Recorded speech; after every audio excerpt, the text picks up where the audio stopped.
If you're a CEO, manager, or executive, you may not realize that your body language may be affecting your bottom line. Well, my guest today is an expert in leadership physiology. Cheryl Pomer, welcome to the show. Thank you very much, Kristen, for having me. So what exactly is leadership physiology? Well, I discovered that the secret to dramatically improve leadership in business today is physiological. And what I mean by that is there's both an intellectual and physical component to leadership. And the most successful business leaders today understand the importance of their physiology and their leadership. They know that their customers, their employees, competitors, and even financial analysts are judging them based on a subjective perception of their presence, their power, their control, their confidence, and the way they're projecting influence. Cheryl, this sounds like it goes way beyond first impressions.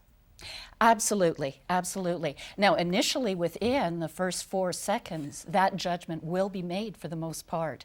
But then it goes deeper into the other performance aspects of leadership physiology, the functionality around speed to money, for energy and your team and yourself, and for the power, the control, and the influence that the leaders need. And that's all deeply rooted in the physiology.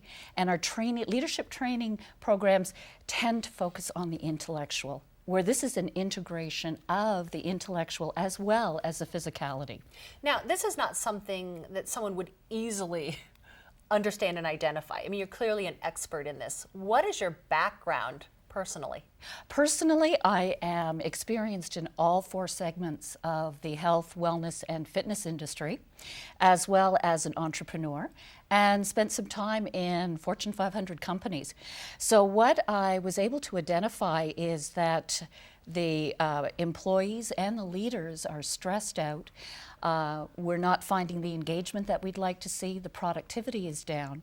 And then from my background in corporate wellness, as well as fitness and movement therapy, realized that there was a disconnect. But we now have, with the new neuro and new anatomy performance science, a way of bridging that into the 21st century. And I've spent many years working with a number of doctors, researchers, and authors of the new anatomy and neurology. So it's really exciting to bring this whole system synthesized to really help our leaders move and walk the talk for the 21st century. So if someone also wants to be a leader, say you're in a business and you're on the rise, you want to be recognized as that person, marked for success. Is this important for them as well?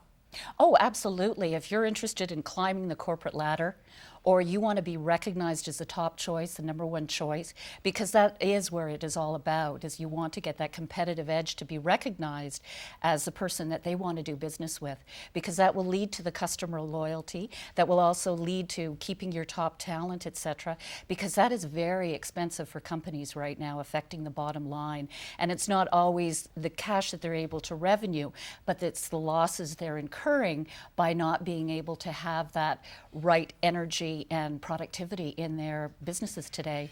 When I think about leaders, I think we're sitting at our desk, we're going over our papers, we're working on our computers, and it's easy to forget things like posture. So how does leadership physiology go beyond just, keeping our shoulders back while we're working on our computer? Well, that's a very good point. Actually, we have 3 forces that we're dealing with right now that's affecting our power. And we must remember that force succumbs to power. Right. So we have stress, which is affecting our performance. No one has any stress, right? Now, this is interesting because we have to distinguish where we're all stressing out about our stress. And this is what I found in Wellness Corporation. I thought, well, this isn't working. I'm too stressed. I'm very stressed that I'm stressed. But I think that that's right. Yes, true. And what we have to recognize is that there is eustress and distress. And eustress is like what we are engaged with when our schedules are tight and we're going. But it's not affecting us in a negative way. It's energizing us. But then you have to really watch to see when eustress becomes distress. Or if part of your team is operating under eustress, everybody's okay, but some are running over into distress. So within our program, we have the guidelines and parameters so we can keep an even keel on board with the stress. So nobody runs into that burnout. And that's really what the leaders have to look out for, is keeping their team members and themselves from burning out. So what are the signs that maybe you're in distress versus eustress? Just give us one or two of them. Oh, that would be not sleeping well, Okay. and more of the anxiety disorders that you might be experiencing, obviously high blood pressure, inability to interact successfully with your family, you're coming home, you're not able to sort of wind down and separate from that, and getting more into sort of the rapid breathing and the headaches, the lack of focus, the depression. And shall we This go sounds on? like any of you, So right? any one of these, they're really, everybody is going to react differently. And interestingly enough, many male executives that were surveyed, the majority of them are not even aware when they are depressed. So they're trying to draw a little bit more attention. Women tend to be a little bit more responsive to being a little bit more proactive.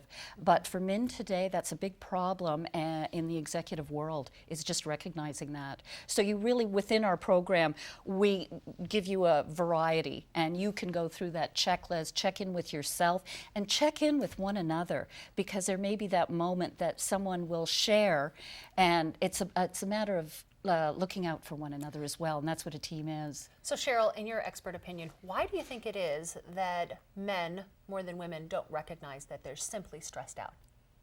Well, I think women have traditionally they experience more stress. So there's been more attention given to female stress within the medical arena, and that men tend to, just keep marching, The stoic. Forget it. Yes, exactly. that stone face. The should and the ought to, and I'm going to keep going, and would tend to ignore it. And not until potentially and unfortunately they can present with some pretty serious situations, the chest pain, the high blood pressure, etc.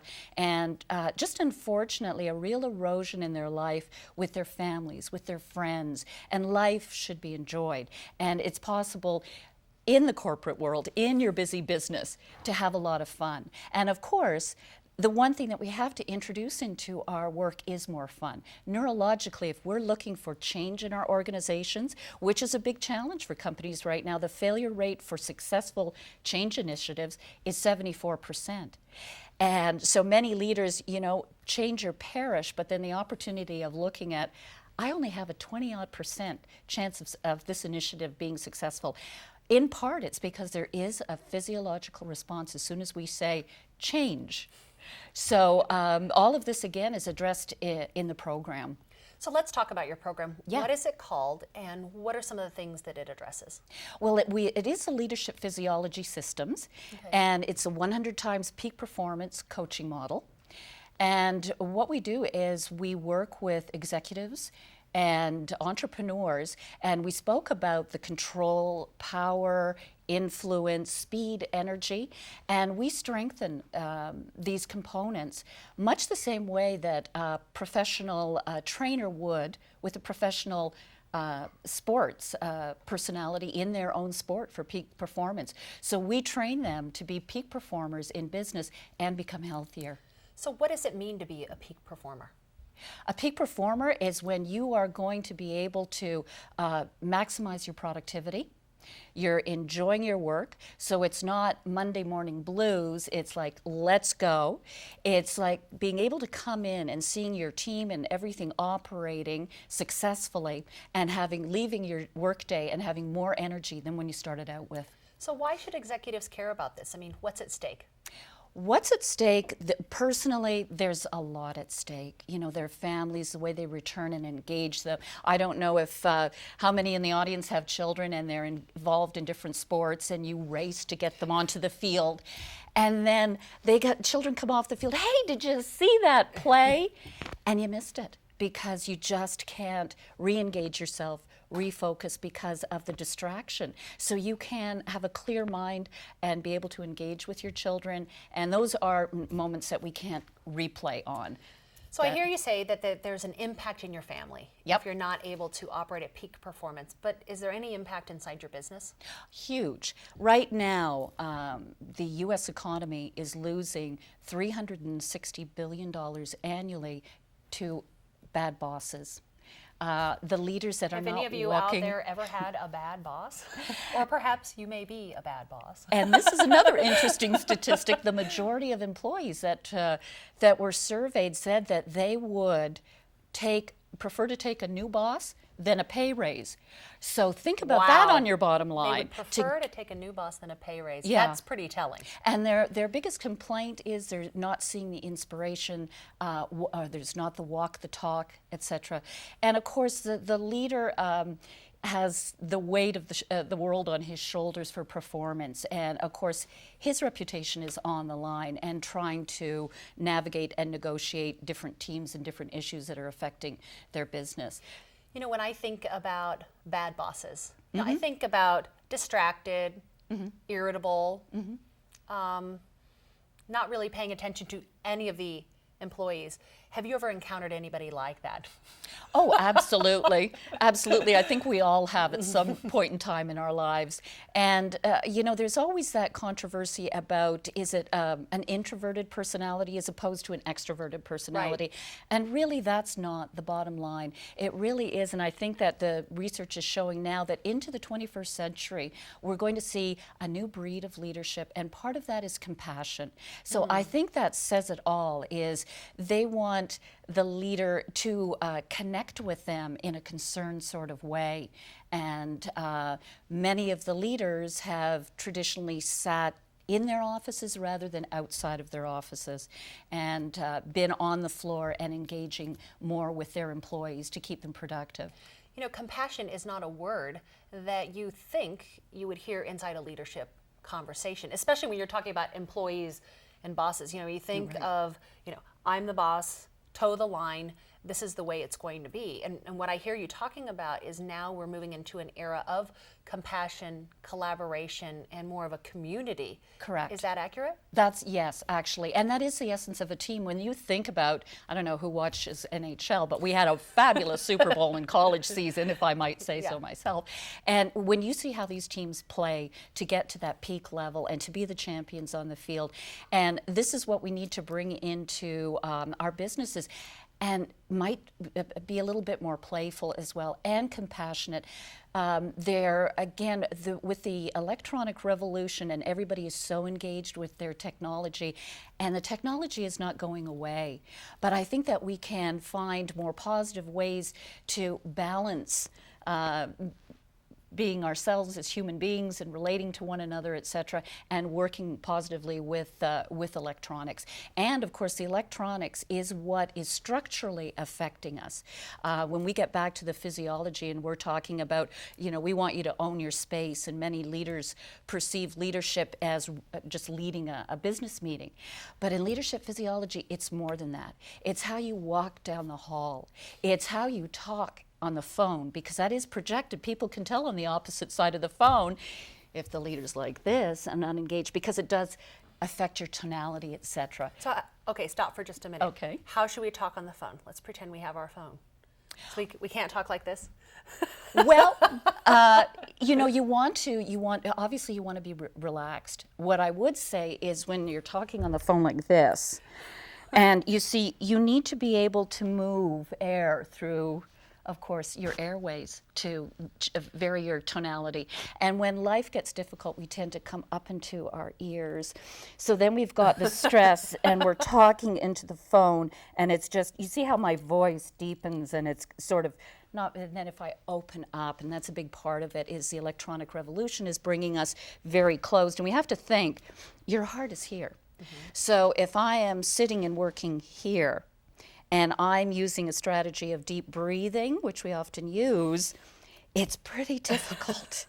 unless you, and then of course we get the strategy of, well, pull your shoulders back because we're sitting like this.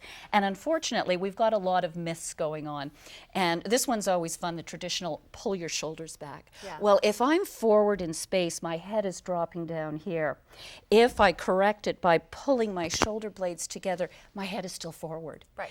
So it's actually finding the length. Yes, and getting into that structural alignment and facilitating, and allows you to facilitate using your neurological system more effectively as well, because that is the integrity of the system to be able to communicate.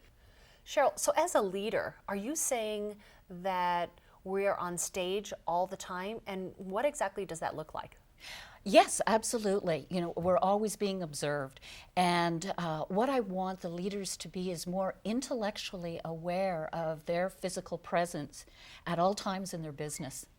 And so they're mastering that and becoming more aware, and that way they're being more present to some of the corrections that they need to make. And then working within the program, we give them the principles, we give them the techniques, and we give them the tactics. And this is what is happening, is we're focusing on intellectual property more for the executive, and the physicality part is not specific enough for what they need, but now we have it within this particular program, and that will allow them to change their presence and influence those, the customers, and keep their top talent, improve, sustain profits, and enjoy better business results.